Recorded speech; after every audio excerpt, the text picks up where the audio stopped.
Hello, today is 9/11. And as I looked back through my Facebook, even starting last night, I saw all kinds of posts with pictures of what happened in our country on 9/11 with the caption to remember. And you know what?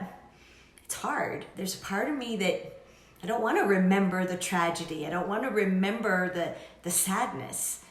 And I got to thinking to myself, you know what I'd like to remember is what happened immediately after.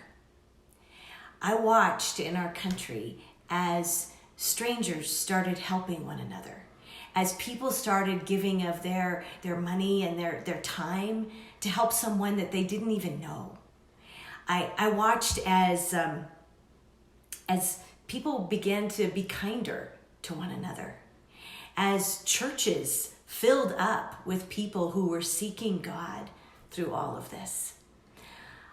I saw how people took the time with their loved ones to really tell them what they meant to them, and how they would hold their kids and their loved ones just a little bit tighter and a little bit longer because of what happened.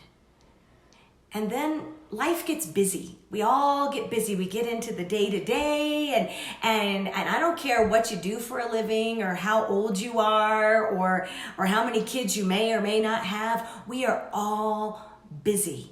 You ask anybody, how are you doing? And they're going to tell you, I'm busy.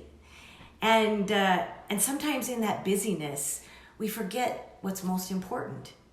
You ever notice how we argue over trivial things? When you really step back and we're fighting so hard to get our way, and you're going, over what? Or how we complain about little things and we let them ruin our day. You know, the lady that in the SUV that cut us off this morning on the road, or there's no paper in the printer, you know, and we get all upset over little things.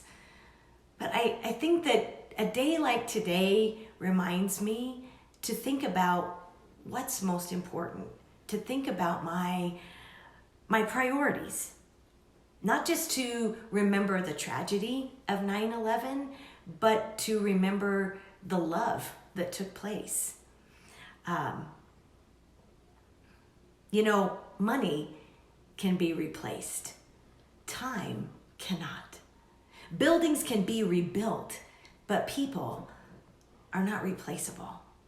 And so I hope that on a day like today, that you might remember what's most important in your life, or better yet, who is most important in your life, and take the time to kind of set your priorities.